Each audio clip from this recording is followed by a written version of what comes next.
들린다고? 위험해. 좋은데? 향수를 진짜 좋아하거든요.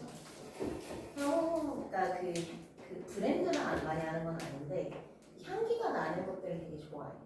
갖고 온갖 그 롤 향수 있잖아. 그런 거가 한 이게 집에 13개 정도 있는 것 같아. 자, 어쨌든 우리 계속해서 진행을 하도록 하겠습니다. 자, 다음 페이지 넘어가야 되겠죠? 자, 그놈 종아기는 참말로 쓰겄어. 그놈이 어려서부터도 워낙에 나를 자발하게 따르고 재주도 있고 척실하고 커서도 내 말 잘 듣고 내가 그놈은 넌 꼭 믿는다, 꼭 믿어 라고 얘기를 합니다. 굉장히 기대를 하고 있고 초대를 하고 있습니다. 작년에 올해 들어가지고 그놈이 돈을 조금 힙히 쓰기는 하나만 부드러운만은 그것도 너에게다 대머는 안 쓰는 심이지. 사내 자식이 너처럼 허랑하지만 말고서 자기 주대만 좀 실할 양이면 돈을 좀 써도 괜찮은 법이야. 아까 이 말은 즉슨 사내 새끼가 돈을 좀 쓰는 거 괜찮아 라고 얘기를 하는 거죠. 그리고 지난달에도 500원 꼭 쓸 때가 있다고 편지를 하길래 두 말 안 하고도 내가 보내줬다 라고 얘기합니다. 그러니까 신뢰감이 있는 거죠. 그러니까 500원이라고 하는 돈이 되게 큰 돈이라고 생각하시면 됩니다. 마침 이때 마당에서 점잖은 기침 소리가 납니다. 창식이 윤주사가 조금 아까 일어나서 간밤에 공경에서 온 전보, 얘들아 전보 라는 단어에다가 동그라미 하나 쳐주시고요. 별표 빵빵 해놓습니다.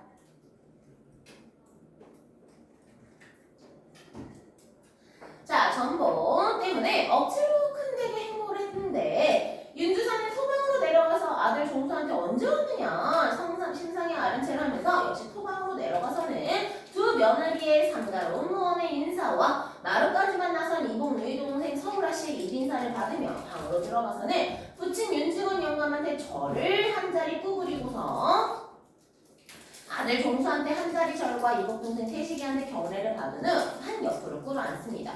해가 서쪽으로 뜨겁구나 라면서 얘기를 합니다. 아들의 이렇듯 부러지도 않은 걸음을 더욱이나 안방까지 들어온 것이 이상하다고 꼬집는데요. 뭐 들어오냐? 너 돈 달라고 오지? 라고 얘기해요. 그러니까 이 사람이 이제 필요할 때만 왔었나 봐요. 그러면서 동경에서 전보가 왔는데요. 동경에서 전보가 왔는데요. 또 동그라미 별표. 전보라는 단어에다가 별표 땅땅. 자, 동경에서 전보가 왔는데 자, 지체를 받고 윤주사를 점잖고는 그러운 아버지로 윤주군 영감을 속상하고 경망스러운 어린아들로 불러놓았으면 꼭 맞겠습니다. 동경에서 전보? 종아기 놈이 경시청에 붙잡혔다고요? 라고 얘기해요. 자, 밑줄 한번 쳐보세요. 종아기가 경시청에 붙잡혔다 라고 되어 있습니다. 얘들아, 지금 이 종학이라고 하는 인물은 윤직원 영감이 정말 신뢰하고 정말 믿는 그런 존재였지. 근데 지금 경시청에 붙잡혔다는 정보가 온 거야. 정보라고 하는 거는 지금으로 따지면 텍스 같은 거라고 생각하시면 됩니다. 자, 이 전보의 기능이 날개 쪽에 나와 있는데 날개 쪽에 전보의 기능이라고 나와 있어요. 그거랑 연결을 좀 해볼게요. 자, 전보는 어떤 기능을 하냐? 일단 첫 번째 윤종학이라고 하는 인물이 밑줄 치세요. 사회주의 운동을 하다가 붙잡혔다. 피감됐다는 붙잡혔다. 자, 사건 전개에 극적인 밑줄 치세요. 반전을 가지고 온다. 그럼 봐봐 얘들아, 너네 생각해봐. 옛날에 이제 일제강점기 때 생각을 해보면은 뭐 예를 들면 하얀이네 집안이 있어. 하얀이네 집안이 있는데 이 하얀이가 뭐 독립운동을 하다가 붙잡혔어. 그러면 그 집안은 그냥 다 망하는 거야. 그치?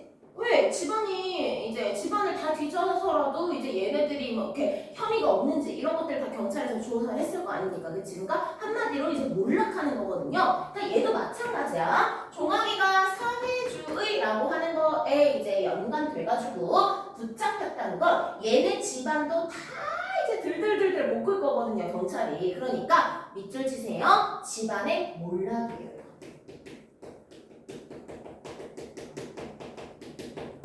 집안의 몰락을 예고해. 자, 그리고 세 번째, 방청기라는 시대적 상황 때문에 작품 전면에 등장시키기가 어려운 윤종학을 자 밑줄 치세요. 간접적으로 제시합니다. 간접적으로 제시를 한다는 건 다시 말하면 종학이가 전면에 나온다 안 나온다? 안 나온다는 걸 얘기를 해주는 거예요.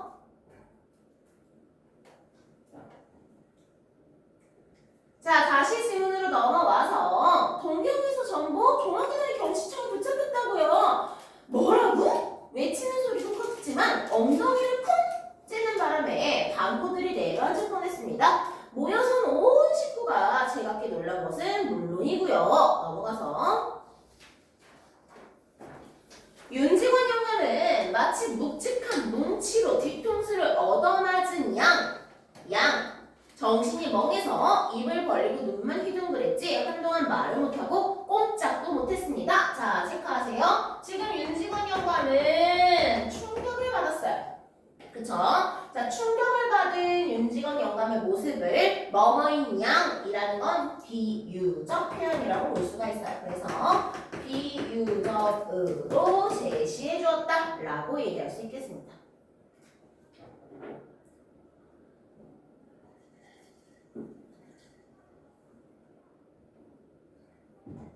그러다가 이윽고 으리렁거리면서 잔뜩 쪼그라듭니다. 그게 무슨 소리냐? 그게 무슨 소리야? 그놈 동무가 친 전보인가 본데 전보가 되어가지고 자세히 모르겠어요. 왜냐면 전보라는 게 뭐냐면 선생님이 쉽게 말하면 지금의 팩스라고 했는데 옛날에는 글자 하나당 돈을 받았거든요. 그럼 봐봐. 글자 하나당 돈을 받는 거니까 최대한 짧게 보내야 되지. 그치? 그래서 최대한 짧게 보내다 보니까 전후사정이나 이런 것들을 자세하게 정보에 밝힐 수 있어 없어? 없는 거야. 그래서 자세하게 모른다는 거죠.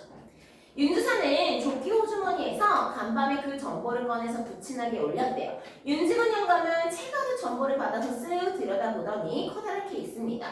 물론 원문은 일문이니까 몰라보고 윤주사의 서사 민서방이 번역한 그대로 종합 사상관계로 경시청의 피검이라고 되어 있어요. 와우, 사상관계라고 하는 건 무슨 말이냐면 얘들아, 사상이라는 게 뭐야? 자기가 가지고 있는 생각이지, 그치? 생각이 이제 조금 더 구체화되고 조금 더 신념으로 바뀌면 그걸 사상이라고 해. 그리고 이제 사상이라고 하는 단어는 이제 정치적인 그런 부분에서 많이 쓰이는데 뭐 예를 들면 민주주의 사상, 공산주의 사상 뭐 이런 것들 있잖아. 그런 것들과 관련된 거라고 생각하시면 돼요. 그러니까 이 사상이 잘못됐다라는 혐의로 경시청에 잡혀갔다는 거야, 종학이가. 자, 야, 이게 무슨 소리야? 그때 종학이가 사상관계로 경시청에 붙잡혔다는 뜻이 되죠. 아니, 사상관계라니 그놈이 사회주의에 참여를 했대요. 종학이가 사회주의에 참여를 했대. 자, 아까보다 더 크게 외치면서 벌떡 뒤로 나동그라질 뻔하다가 다시 겨우 몸을 가눕니다. 너무너무 놀란 거죠. 자, 윤직원 영감은요, 먼저 뭉치로 뒤통수를 얻어맞을 것 같이 멍했지만 이번에는 앉아있는 땅이 지향을 해서 수천 개 밑으로 꺼져내려가는 듯 정신이 아찔했습니다. 그러니까 잡혀간 것보다 사회주의에 참여했다는 게 더 미치도록 놀란 거야. 그러나 그것은 결코 자기가 믿고 사랑하는 종학의 신상을 여겨서가 아닙니다. 여기서 신상을 여겼다는 건 이제 신체적인 것들을 걱정해서가 아니라는 거죠. 윤직원 영감은 아니 씨방 종학이가 사회주의를 한다는 그 한 가지 사실이 진실로 불황당패가 백길천길로 침노하는 그것보다 더 분하고 무서웠대요. 자, 그러면서 뭐라고 얘기하냐면 자, 괄호로 묶을 거예요. 자, 진나라를 망할 자호라는 예언을 듣고서 변방을 막으려 만리장성을 쌓았던 진시황, 그는 진나라를 망한 자호가 아니오 그의 자식 호해임. 자, 이게 바로 지금 우리가 보고 왔었던 소제목의 의미가 되겠죠. 자, 소제목의 의미는 윤직원 영감을 윤이라고만 쓸게요. 윤직원 영감을 뭐에 비유한 거야? 진시황에 비유한 거고, 그 다음 종하기를 종이라고만 쓸게요. 종하기를 거기 나와 있는 아들인 호해에 비유했어. 호해에 비유했어. 그래서 윤직원 영감의 심리를 나타내는데 다시 말하면 여기 나와 있는 이 종하기 때문에 우리가 나아가 만하게 생겼구나 라는 걸 보여준다는 거죠. 이해되나요? 네, 이해됐어요. 자, 밑에 잠깐 보고 갈게요. 소제목 망진 자는 호양이라의 의미를 좀 보겠습니다. 진시황 때 도사였던 노생이 있었어. 바다에 갔다가 괴이한 지도를 발견했네. 그래서 왕에게 바쳤어. 그곳에는 망진 자는 호양이라 라는 문장이 쓰여 있었대. 진시황은 이걸 두려워해서 북쪽에 만리장성을 쌓아서 오랑캐 침입을 막으려고 한 거죠. 그런데 진나라를 망하게 한 것은 오랑캐가 아니라 호해였다라고 얘기를 하고 있고요. 윤직원 영감의 집안을 망하게 하는 것은 내부의 자손들이다. 다시 말하면 종학이다 라는 얘기를 해주고 있는 겁니다. 넘어갈게요. 자, 결말. 아니 사회주의라니? 윤직원 영감은 사무 사람을 아무나 잡아먹을 듯, 자 밑줄 치세요. 잡아먹을 듯 집이 떠나게 큰 소리로 포효를 한대요. 자, 태도가 변했죠. 지금 윤직원 영감의 태도가 밑줄 치세요. 공격적 태도로 바뀝니다. 공격적 태도. 그러면서 뭐라고 얘기하냐면 그놈이 사회주의라다니 그게 참말이야? 참말이야? 라고 얘기해요. 믿는 토끼의 발등 찍힌 거죠. 근데 누군가가 하긴 그놈이 작년 여름방학에 나왔을 때쯤 그런 기미가 좀 보이긴 했어요. 참말이구나. 참말이야. 윤직원 영감은 이마로 얼굴에 막 땀이 방울방울 배어 오릅니다. 아니 그런 쳐죽일 놈이 깎아주고도 아깝지 않을 놈이 그놈이 경찰서장 하라고 하니까 생판 사회주의를 하다가 경찰서에 잡혀?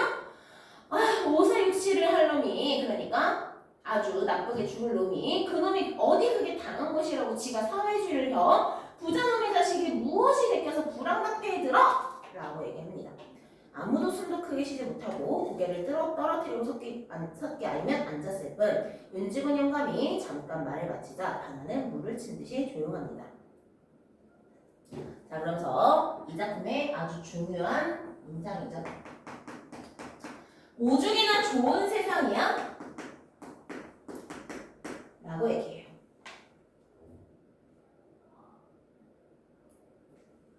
얘들아 봐봐. 좋은 세상이니? 지금 얘네가 사는 세상이 일제강점기죠. 그쵸? 자, 그러니까 윤직원 영감, 윤직원이라고 한번 쓸게. 윤직원 영감이 생각하고 있는 세상은 너무나 평안하고 이제 태평천하의 세상이에요.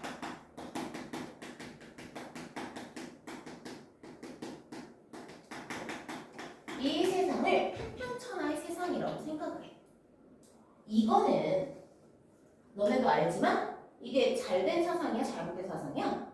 잘못된 사상이잖아? 맞아요. 이것은 윤직원 영감의 잘못된 역사 의식을 담고 있어요.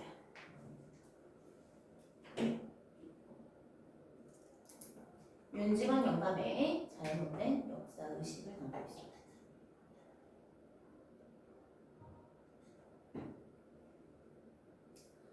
윤직원 영감은 팔을 부르거든 주먹으로 방바닥을 치면서 성난 황소가 영광을 하듯 고함을 지릅니다. 화적패가 있냐? 불황당 같은 수령들이 있냐? 재산이 있다 도적놈의 것이고 목숨은 파리 같던 말세. 넌 다 지나가고 자 봐라. 거리마다 자 바로 묶어볼 거예요. 거리마다 순사가 있고 순사. 골골마다 공명한 정사, 공명정대한, 그러니까 공평한 정치를 지내고 있고 오죽이나 좋은 세상이냐. 남은 수십만 명 동명을 하여서 여기서 동명은 군사를 일으킨다는 뜻이고 우리 조선놈들을 보호하여 주니라고 여기서 바로 닫아요.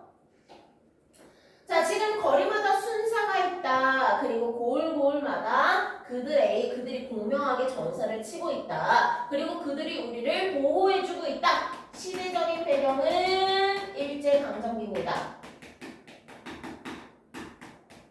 시대적인 배경은 일제강점기고요. 자, 일제강점기의 윤직원 영감은 그들이 우리를 보호해주고 있어. 그들은 우리를 잘 대해주고 있어. 라고 얘기하는 거야. 이것도 마찬가지로 역사의식이 잘 된 거야, 잘못된 거야?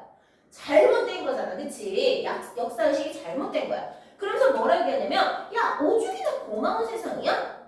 아니, 자기 것 가지고 앉아서 편안하게 할 태평 세상이야. 이거를 태평천하라고 하는 거야. 밑줄 치세요. 태평천하. 태평천하. 마찬가지로 1번 체크해 주시고요.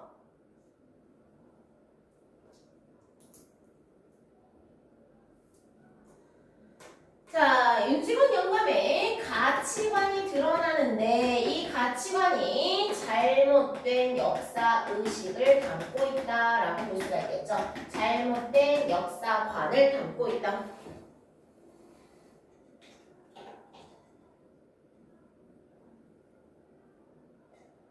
아니 근데 이런 태평천하에 태어난 부자놈의 자식이 윤직원 부자잖아요. 대지주라 그랬죠. 더군다나 왜 지가 떵떵거리면서 편안하게 살 것이지 왜 지가 세상을 망쳐놓을 불황당패에 참석을 한단 말이냐? 라고 얘기합니다. 여기서 세상을 망쳐놓을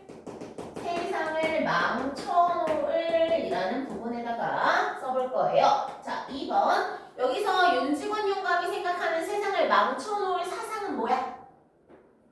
그렇지, 사회주의예요. 자, 사회주의에 대해 부정적으로 생각하는 윤직원의 가치관을 또 엿볼 수가 있어요. 자, 그럼 봐봐. 날개 쪽에 잠깐 보시면 제목 태평천하의 의미가 나와 있습니다. 작품에 반영된 시대 상황, 일제강점기. 일반 민중들에게는 견디기 힘든 밑줄 치세요. 고통스러운 시기예요. 고통스러운 시기. 자, 근데 윤직원한테는 태평하고 평안한 시기예요. 밑줄 치세요. 태평하고 평안한. 자, 이 두 가지를 통해서 윤직원 영감의 잘못된 역사 의식을 보여줄 수 있다라고 얘기를 해줄 수 있습니다.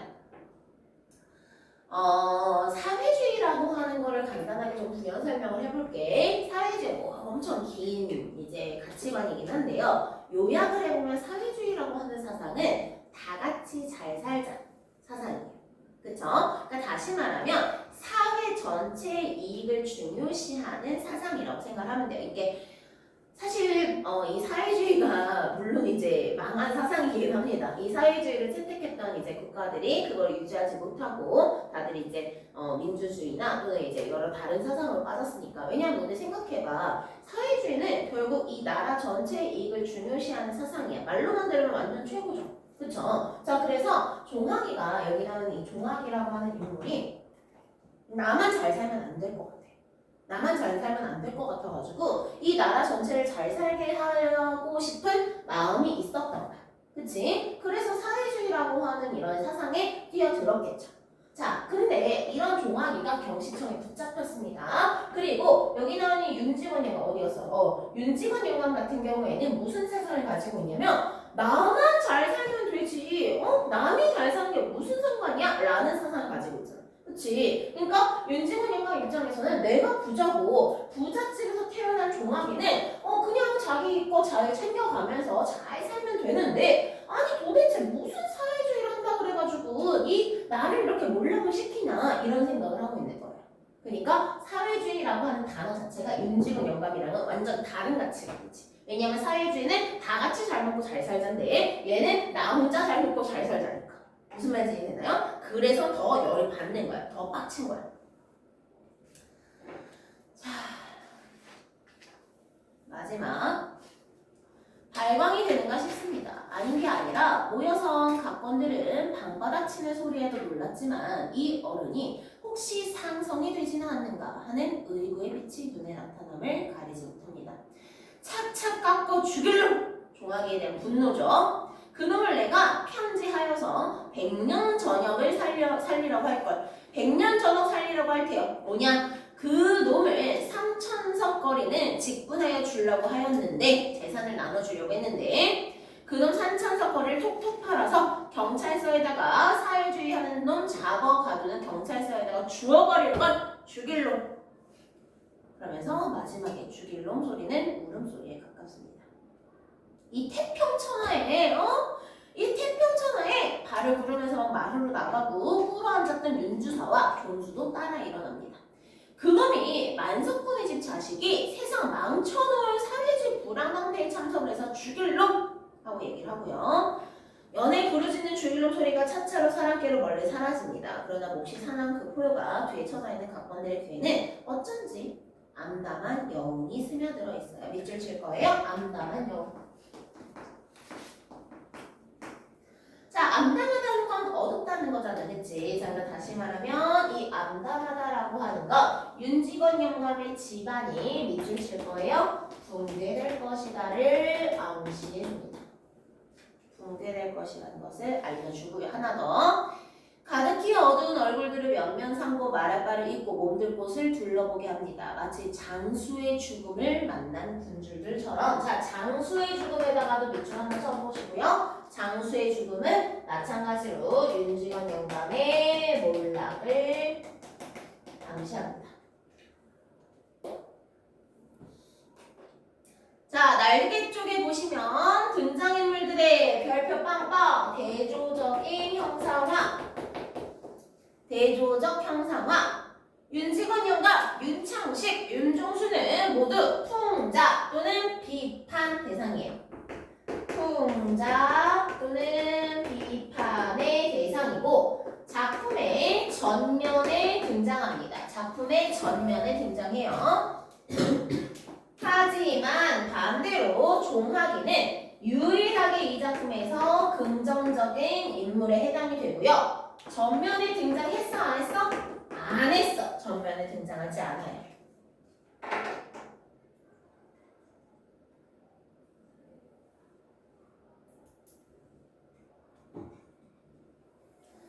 자, 여기까지 체크해 주시고요. 넘어가면 2번에 바로 2번 체크해 볼게요. 윤직원 영감이 인식하는 현실 그리고 작품 창작 당시에 현실 간의 차이를 파악할 거야. 그리고 작가가 의도한 게 뭐냐를 파악해 보겠습니다.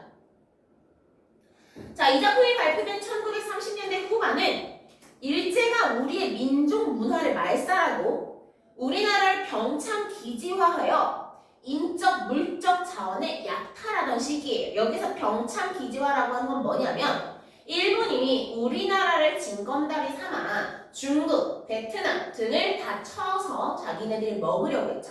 그쵸? 그래서 중간에 있었던 우리나라를 뭘로 만들었냐면 군사지기, 그러니까 군사기지. 이제 이렇게 수확을 하면은 뺏어가고, 뭐 만들면 뺏어가고. 그러니까 다시 말하면 우리나라가 커다란 일종의 이제 군사 물품을 지원해주는 그런 기지화 시켜버린 거야. 그래서 우리나라의 이제 물적인 자원들뿐만이 아니라 이제 곡식 같은 것들, 뭐 무기 같은 것들뿐만이 아니라 인간들까지도 다 데리고 가버렸어요. 그래서 예를 들면 내가 조선에서 살고 있는 그냥 평범한 이제 학생이야. 그러면 이제 전쟁 앞잡이로 세우는 거야. 총알맞이. 그래서 우리나라 조선인들 다 그렇게 끌고 가가지고 약탈하던 그런 시기예요. 자, 그러니까 당연히 우리 민족이 겪은 심리적이고 물리적인 고통은 극심할 수밖에 없겠지. 예를 들면 너네 생각해봐. 내가 옆집에 있는 까망이랑 굉장히 친했던 시기인데 갑자기 어느 날 눈을 떠봤더니 까망이가 끌려가고 까망이네 엄마가 울고 있어. 나도 슬프잖아. 그치? 그리고 어느 날 또 눈을 떠봤더니 나한테도 끌고 나한테도 다 빨리 오래. 그냥 오는 게 아니라 뭐 이제 뭐 다른 친구들 다 데리고 오래. 이랬던 시기예요. 그래서 너네들이 잘 알고 있는 일본군 위안부가 이때 터졌죠. 이때 이제 있었던 일이죠. 심리적 물리적 고통은 매우 극심했습니다. 그런데 윤직원 영감은 이런 시대를 태평천하라고 인식을 해요. 그가 역사의식이 결여된 인물이 밑줄 치세요. 역사의식이 결여된 인물이고요. 친일파고요. 대지주입니다. 내가 누리고 있는 거에만 관심이 있어. 그러니까 그러면 작가의 의도가 무엇이냐? 얘들아, 작가의 의도가 윤중원 영감을 긍정적으로 그려가지고 친일파 좋습니다 이렇게 그렸겠니? 그건 아닐 거야. 작가는 윤중원 영감을 통해 당시 반민족적, 반사회적, 친일적 성향을 가진 사람들을 밑줄 치세요. 풍자. 그리고 식민치하의 바람직한 가치관 현실 대응 방식이 뭐냐를 암시한 거예요. 조금 더 줄여보면 나만 잘 보고 잘 살기 위해서 이렇게 친일행위 하는 거 잘됐다 잘못됐다? 잘못됐다는 걸 얘기하는 거죠. 자, 그 다음에 넘어가서 3번 보겠습니다. 서술성 특징과 그 효과. 자, 기호가 있는 부분들 좀 보시면 윤두껍이라거나 말대가리라거나 있겠다요라거나 뭐뭐습니다라거나 뭐 투쟁의 선언이었습니다와 같은 것들. 자, 서술성의 특징 편집자적 논평 나왔다는 거 체크하셔야 되고요. 뭐뭐겠다요 비읍니다 등과 같은 어투를 사용했고요. 비속어를 사용했어요. 아까도 했던 내용이야. 자, 서술자의 개입을 통해 밑줄 치세요. 작가의 의도대로 인물을 비판할 수 있어. 그 다음에 경어체를 사용하고요. 판소리하는 정자처럼 독자와 가까운 위치에서 밑줄 치세요. 희화화하고 풍자할 수 있어요.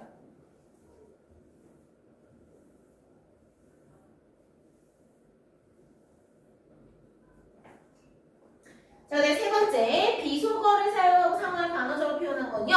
마찬가지로 희화화하는 거고 격화시키는 겁니다. 밑줄 치세요. 격화.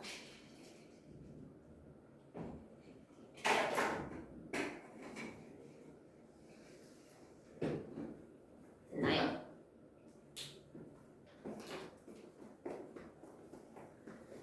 자, 자료를 잠깐 보시면 우리 쉽게 쓰여 제시하기 전에 쭉 넘어가면 태평천하 초성이 자료가 있거든요. 다셨나요? 네, 태평천하 초성 자료 한번 채워보도록 하겠습니다. 시간은 10분. 시작.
갔다 왔어.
내가 다 먹어도 너 알레르기 생기는 거 아니야?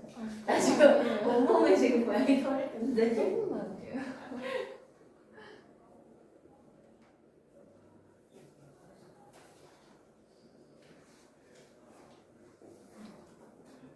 아니면 학원에 알레르기 약을 먹고 올까요? 네. 근데 난 맨날 먹어. 나는 그 온갖 알러지가 다 있어. 그 결막염도 있고, 비염도 있고, 충농도 있고. 사실 고양이도 알러지도 있어.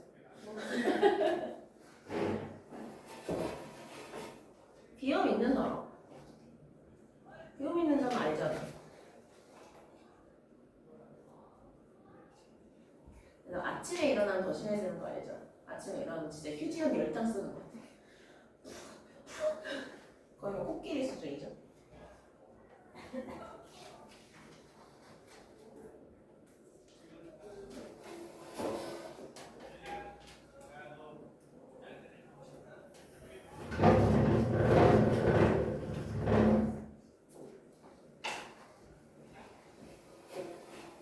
이번 주에 시카고 보러 가.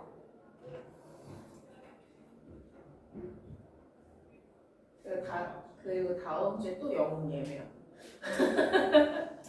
왜 또 가요? 응? 왜 또 가요? 너무 감동스러워가지고 또 보고 싶어가지고. 지금 저 거의 그 핸드폰 그 내용만 보면 일제강점기 조선인이에요.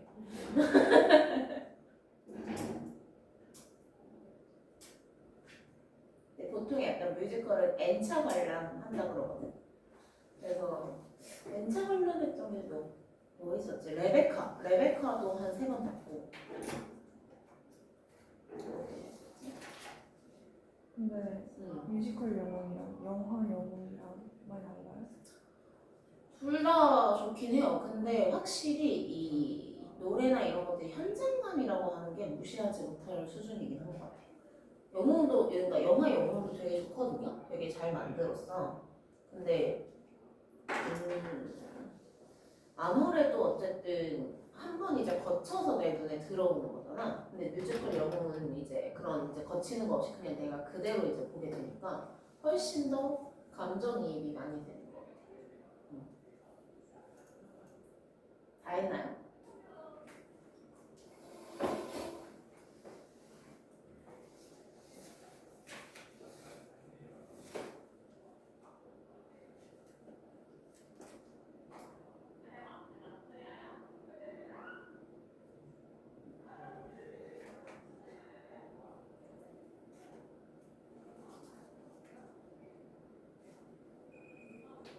좋아요. 답 한번 채워볼게요. 자, 제재 대강부터 보겠습니다. 자, 일단 첫 번째. 풍자 소설, 가족사 소설.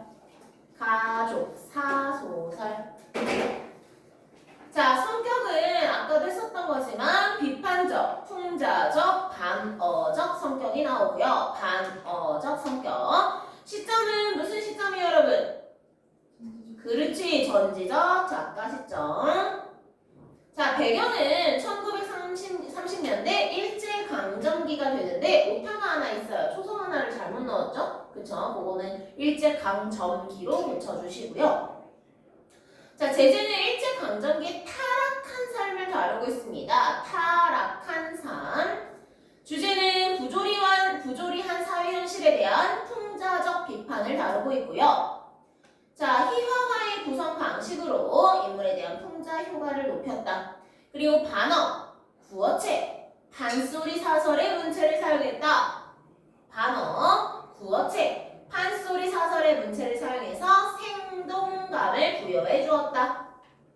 전체 구성을 좀 보자면 발단 전개 위기 넘어가고 한번 읽어보세요. 우리 소설은 절정과 결말만 다루고 있습니다. 윤직원 영감이 윤종학이 사상관계로 피검되었다는 전보를 받아요. 결말에서는 분노하는 것으로 작품이 끝납니다. 자, 1대 윤직원 영감과 윤두섭이 나오는데요. 서울의 대지주이지만 구두쇠입니다. 쇠자는 5이야. 아버지 윤용규가 화적에게 죽음 죽음을 당한 경험이 있고요. 일본인들이 불한당을 막아준다 생각해요. 사회주의가 가진 자의 것을 빼앗아 평등한 세상을 만들려는 것이므로 더 나쁘다라고 생각을 합니다. 2대 윤창식과 윤주사인데요. 윤직원 영감의 아들 윤종수와 윤종학의 아버지입니다. 윤직원 영감에게 신임을 받지 못하고 노름으로 가산을 탕진해요. 자, 윤종수는 윤직원 영감의 손자이고 윤창식의 첫째 아들인데 군수가 되길 바라고 있지만 윤종수는 방탕한 생활을 합니다.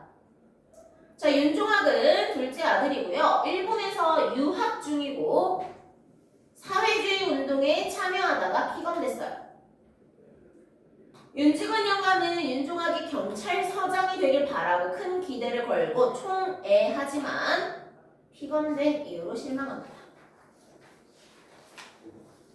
자, 등장인물들의 대조적 형상화, 부정적 인물, 작품의 전면에 등장해요. 도덕적으로 타락했고 풍자와 비판의 대상이 됩니다. 긍정적 인물은 윤종학이죠. 작품 속에 등장하지 않고요. 일제강점기 현실에 구조적 문제를 해결하기 위해 사회주의 운동에 참여한 긍정적 인물입니다. 자, 전보의 기능. 윤종학이 사회주의 운동을 하다가 피감되었음을 알려줍니다. 사건 전개에 반전을 유도하고요. 집안의 몰락을 예고해요. 자, 시대적 상황 때문에 작품 전면에 등장시키기 어려운 윤종학을 긍정적으로 제시합니다. 6번 태평천하의 의미를 한번 살펴보자면 일제강점기죠. 일반 민중들에게는 견디기 힘든 고통스러운 시기예요. 윤직원 영감은 태평하고 평온한 시기에 잘못된 의식을 반어적으로 풍자했어요. 7번 서술상의 특징과 효과. 서술자의 편집자적 논평이 나타납니다. 뭐뭐겠다요, 빕니다 등과 같은 어투를 사용했고요. 방언이나 비속어를 사용하고 반어적으로 표현했습니다. 얻을 수 있는 효과는 무엇이냐? 서술자의 개입을 통해 작가의 의도대로 인물을 비판해요. 구어체 문장을 통해 판소리하는 창자처럼 독자와 가까운 위치에서 인물을 조롱하고 희화화합니다. 방언, 비속어, 반어적 표현 등을 사용해서 대상을 희화화하고 격화하여 웃음을 유발하는 특징이 있습니다. 됐나요? 네, 좋습니다. 여기까지 하고 쉬었다가 우리 3교시에 쉽게 쓰여진 시 진행할게요.